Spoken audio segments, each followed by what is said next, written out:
You are welcome to today's edition of Update. I'm your host, Rimamnde Shawulu. Today we are talking about the situation that is happening in the Middle East, specifically the war that has started between Israel and Iran. You will recall that yesterday, Friday, the 13th of June 2025, Israeli Air Force went into Iran and attacked several sites, including the nuclear sites of Iran. A lot of damages were caused.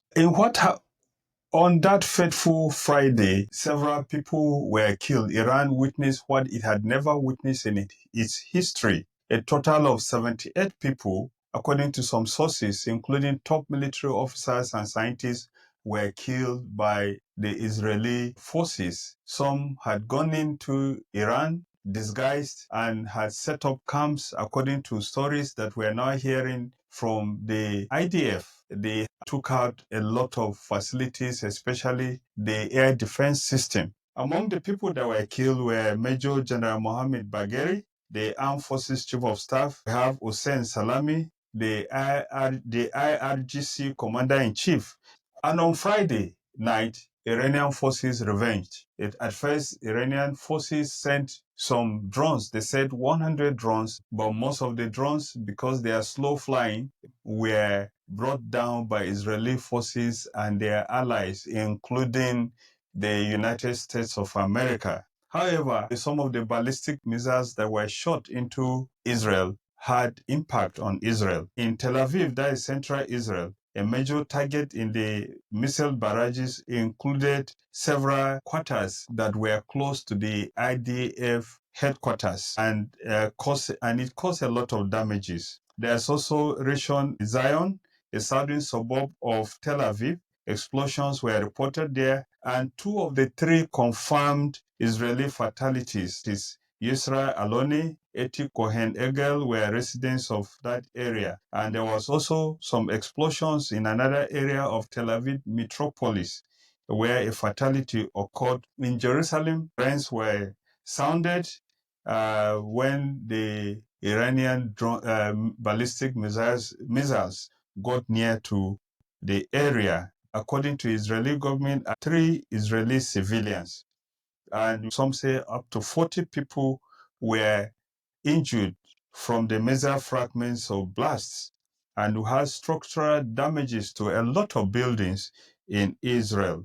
According to the Reuters news agency, Iran fired over 100 ballistic missiles, and many of them were intercepted by Israelis' Iron Dome or with the help of their partners in the Middle East. And on Saturday, Israeli forces went back to Iran. The Prime Minister of Israel, Benjamin Netanyahu, had vowed that the repercussions for the attacks that took place in civilian areas was going to be tough.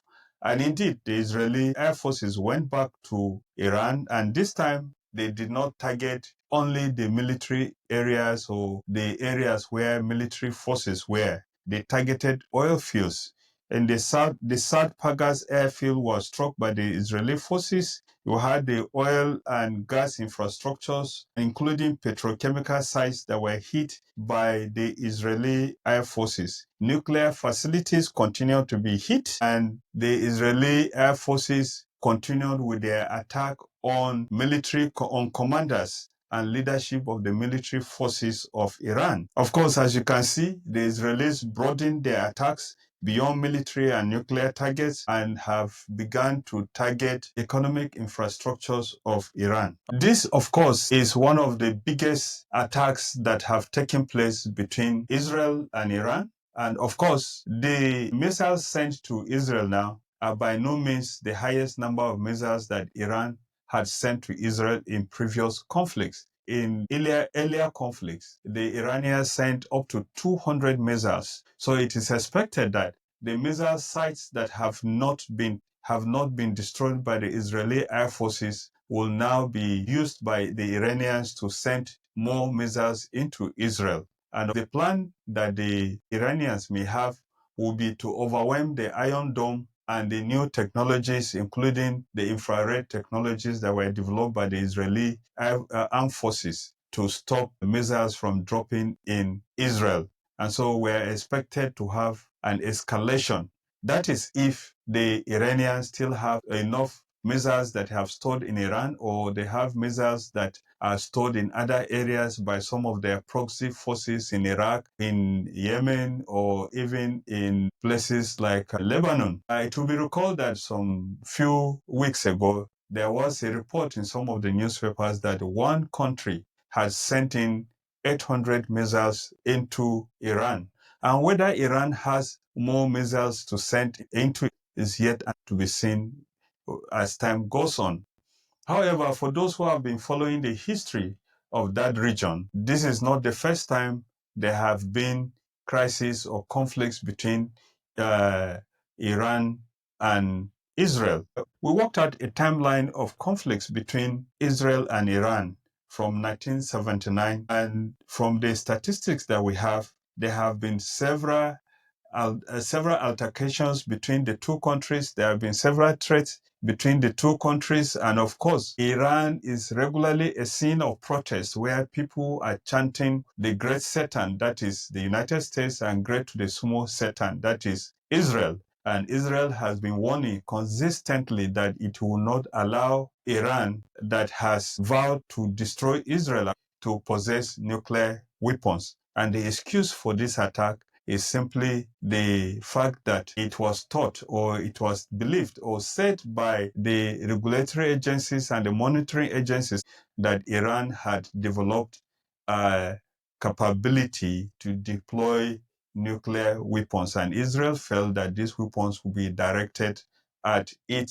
Between 1979 and 2009, there were altogether 7 conflicts or altercations between the two countries. In 2010 and 2019, there were both overt and covert warfare between the two countries. Of note was the 2010 Stonex virus that the Israelis were said to have used to overheat the Iranian nuclear centrifuges. Of course, there have been the targeted assassinations of nuclear scientists. In 2018, the Israeli Prime Minister claimed that Israel had obtained secret documents of Iranian plans to develop nuclear weapons. Between 2020 and 2023, there were high-profile assassinations and rising tensions between the two countries. And in 2024, there were open exchange of missiles and airstrikes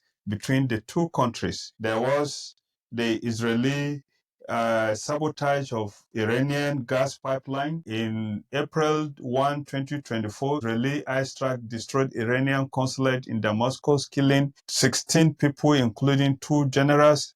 And in April 2024, fired 300 drones and missiles at Israel at an unprecedented direct attack. Of course, most of the attacks that Iran had executed against Israel were done through its proxies, the Hezbollah, the Hamas, the Syrian government that is now overthrown, the Houthis in Yemen, and the Shia militants in Iraq. This year, 2025, in April, Iran executed a man who was accused of working for Mossad. In June 13, that is yesterday, the Israeli government launched a full-scale war against Iran's nuclear and military establishments and people. These attacks had direct impact on the Israeli government resources and killed several people too.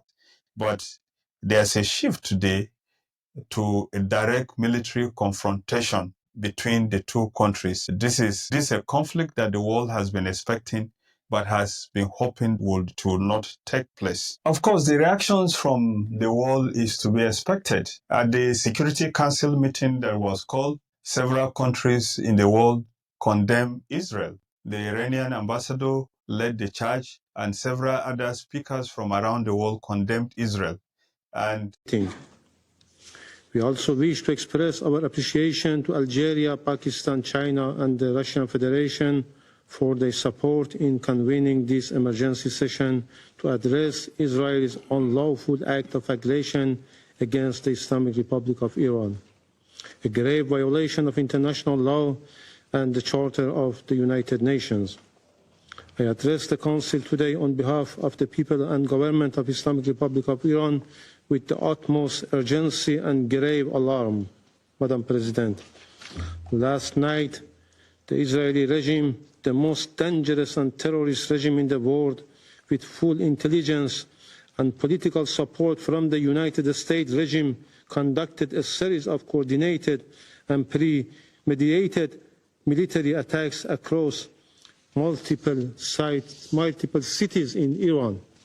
These acts of aggression and unlawful strikes target peaceful nuclear facilities, military sites, vital civilian infrastructure, and residential areas.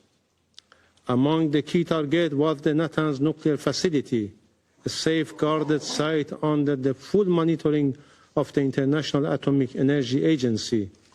Madam President, we strongly and unequivocally condemn. I give the floor now to the In Africa, the South African government issued a statement arguing that the attacks raise serious issues under international law regarding the sovereignty, territorial integrity, and civilian protection. They urged diplomatic escalation and called on all parties to exercise utmost moderation. We've had statements from the Nigerian government urging both Israel and Iran to exercise restraint, encouraging them to resolve dispute peacefully for global security. African countries, including South Africa, may not be able to influence the actions of the Israeli government because the South African government in particular has been in the forefront of the countries condemning Israel. It's unlikely that the Israeli government would take anything serious coming from African countries that have been condemning it. In the conflict between Israel and the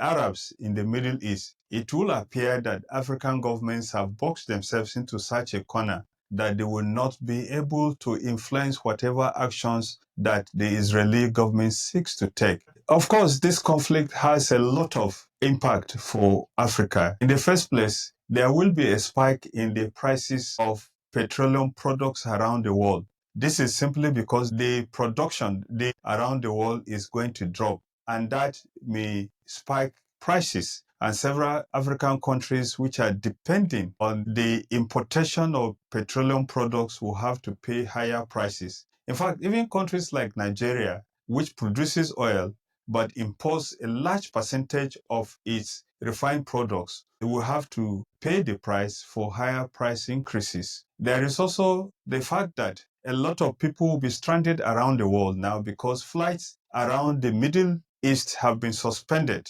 Many more things are likely to happen or are already happening as the time we are recording, and we'll bring you updates as the situation unfolds. This is Rimamnde Shawulu, your host on Update on India Television.